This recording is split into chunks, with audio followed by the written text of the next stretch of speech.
Hello and welcome to the shell shock experience. Here you will experience how it is to have shell shock. We have dilemmas here which you can fill in to see if you will survive shell shock. Alright, prophets. Take the gun. Come on, come with me. Hey, duck. Get the enemies. I don't want you to die of shell shock or anything. Come. Hey, what you doing? Get down. Hey, you two, get out. Here, you, hold this. What do you think you are doing? Every day we are losing more and more men. Do you think you should add to the problem? No. Even when at the front lines we are at rest, the work never stops. When men at the front have rest, they help to add to work because the work never stops. This just shows how much we love our country, how much we are willing to fight for our country, how much we love our country and who we are fighting for.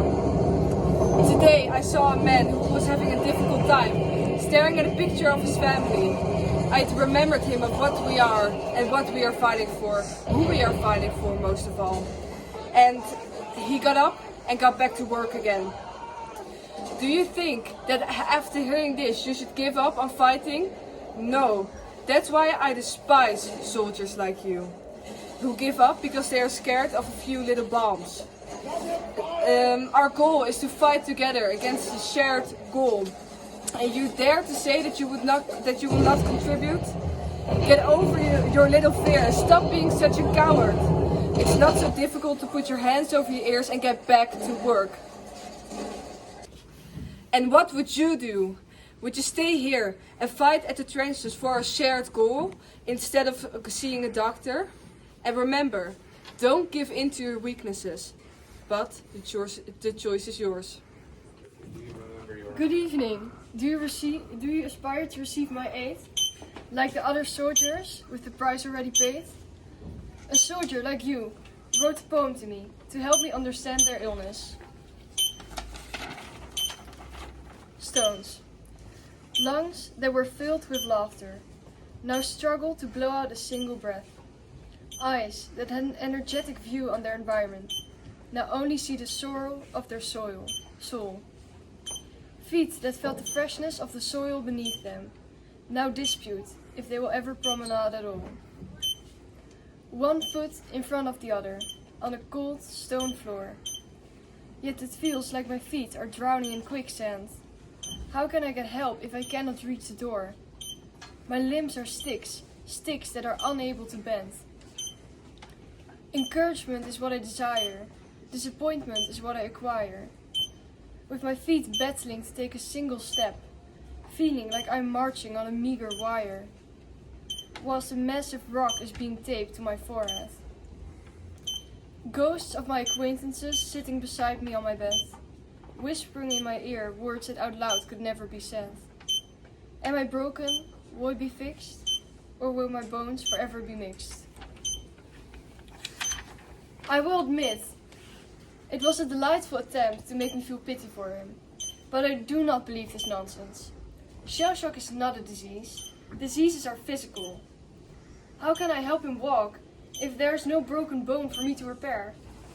There's nothing I can do. My time was taken up to try to help soldiers like you, soldiers with shell shock. But I know better now. You are malingering. You want my attention and you want my care, but you entered the war and you realized you were a coward. You are a coward. You're frauds. You're overreacting. You're shell shy. I would say you are yet another case of hysteria, and that you simply should return to the field and fight, like a real man.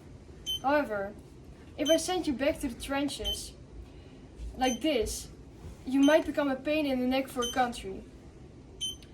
Alternatively, I can send you to the doctor, but your so-called healing would take a long time, causing you perhaps not be able to fight anymore in this war. If you were in my position, what would you do? Would you go to the doctor or not? Monday, 2nd of August. The battlefield has been a horrible place. The conditions that I live in are horrible, and the trenches are filled with a foul smell and a devastating cold. All this pain and death is taking a toll on myself too, even though I am not the one fighting the Bosch. My job is to help the people who do, but somehow I still feel awful for all of the casualties on both sides, even though many of my comrades have been killed. The worst thing is getting to know each one of these soldiers, seeing them walking to the front with their chest forward and smiles on their faces, and then returning to me a few days later on a stretcher, having lost that spark in their eyes, begging to go back home. At first, I tried to remember the names of these innocent lads. One of them, I think his name was Charles, loved to write poetry. Sometimes, when I catch a glimpse of calmness and the nature surrounding the front, I can see him leaning against a tree, holding his brown, small notebook and looking into the sky for inspiration. One day, when I had just noticed he had gone to the front, he already came back, blinded by a gas attack. He was crying for help, but quickly after died of his injuries. Being a doctor on the front has faced me with more death than I can ever imagine. It's now Tuesday the 10th of August. Lately, more and more soldiers have been suffering from a new phenomenon that is being called shellshock. They come back from the trenches with a different look in their eyes. These soldiers can't walk properly and stutter to the point where they can't form a single coherent sentence. I'm not sure what to do with these men. Some of their comrades think that this is simply a facade, an act created so that they can return home to their families. But I don't think this is true.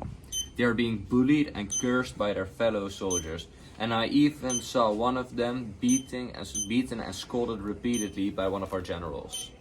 I don't know what to believe, but if these soldiers are in need of help, I will assist them. Yesterday, I tried to have a conversation with one of these men, and their lack of awareness reminds me of that like a child. Sometimes, some have even been sent back to the trenches where their symptoms didn't stop for days. I have told the generals that these men are not able to fight, as they barely function properly, but they told me it was not my job to decide what would happen to these men. Their decisioning is cruel, and I think they just want bodies to distract the Bosch with while they are looking for a better solution. These men that are suffering from shell shock can't sleep, and one of them woke me up last night screaming about incoming artillery, even though no one was being shot at. Tom, another soldier that claims he is suffering from shell shock, tells me that the nightmares are the worst. They make him feel like he is sitting in one of the trenches again, fearing for his life. I will find a cure for Tom, and I will get these soldiers with shell shock the help they deserve. Monday, 30th of August. My entire workspace is filled with men suffering from shell shock. It seems like there are more men with this illness than actual injured soldiers. Some other doctors have been using electric shocks to cure the men, but I don't think that this truly heals them. It sometimes makes the soldiers walk upright again, but these shocks don't stop the nightmares. Some still believe that it's the explosions of the bombs that cause their current state, but I think that it's everything about the war that makes them unstable. I prefer to talk to the soldiers about their nightmares. I ask them what they see and hear in their dreams, and what this makes them feel. The treatment I give them helps, and I am often thanked by my earlier patients. Most higher ranked officers don't thank me. They just want the soldiers to get back up on their feet and hold a rifle so they can return to the front again. They say that my approach takes too much time and that I should do my real job instead of talking to the patients. Tom was sent back to the front, and I haven't heard of him since. I fear he died, but it's not my responsibility to worry about him. Would you stand up against your general and tell them that these men can't go back to the front or not? This is one of the poor lads that has been suffering from shell shock lately. How are you doing, soldier? Eddie, soldier. I'm not doing that great, doctor. I think the electroshock therapy is messing with my head. I don't know what happened to me yesterday. I'm missing my dear friend, Tommy. I don't know what happened to him. Wait, I knew what happened to him. Where's Tommy? Tommy. I know I wrote it somewhere down. Where's Tommy?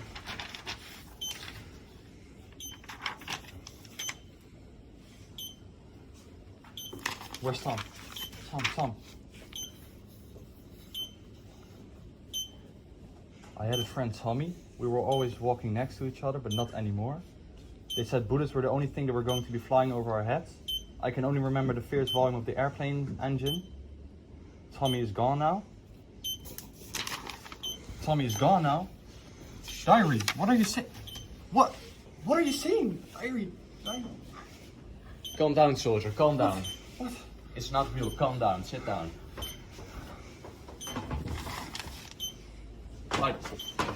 Returned from the war, this was all that was left of him. I wrote a poem about it. On the intersection of fear, confusion and doubt, where I meet the eyes of a face so familiar. A familiar face which I loved. A familiar face from which now only the shadows seem to appear. From running through the garden to laughing on the couch until my stomach hurts. That is how I remember you. Full of luck and full of love. But this is not my father. Only a ghost of what my father ever was. He looks through me, like a pile of air which he barely is able to call his daughter. I touch his face, my finger against his cold skin. I know that that is not him. When will my father return? He left me from his pretty smile, his smooth brown hair, which now is blunt and grey from dust. Take me back to the garden, take me back to the couch, take me back to all the nice memories. Because my father, this is not him. I miss my father for the small things, like biking me to school, teaching me new things or enjoying his company over the dinner table. When he returned from the war, I was so excited. However, the person which returned from the war was nothing like my father. He seemed scared when I hugged him, and when he looked at me it was like I wasn't there. I needed to remind him that I was his daughter who he taught how to bike, read to in the evening and played games with. All those memories seemed to have erased from his mind. Then he was taken to the mental hospital. Visit for visit he seems to get better, but I knew that I would never look at my father the same and he would never treat me as he did before the war. Thus, my question to you is, would you fight for your country and risk shell shock and death? Or would you stay at home and take care of your daughter? Go. You should be a fighter. Your country's disappointed in you. Man up, you soldier. No one understands what you're going through. Other soldiers don't have this problem. Don't act so exaggerating. You're just scared and hysterical. Another form of cowardice. It is true, I don't understand, but that will not stop me from trying to heal you. Electroshock is possible, but it might be too harsh. My head is in the sand. Daddy, come on, listen to me. Why don't you comprehend? I don't wish this to anyone. It's like all logic is bent. Daddy, where are you? Where's your past self? That man is forever gone. He has been internally hit by a shell. Hello, this is the end of the shell shock experience. Now we will see if you have survived shell shock by the questions you have filled in throughout the experience. Okay, hand me your paper. Oh, unfortunately, you didn't survive shell shock.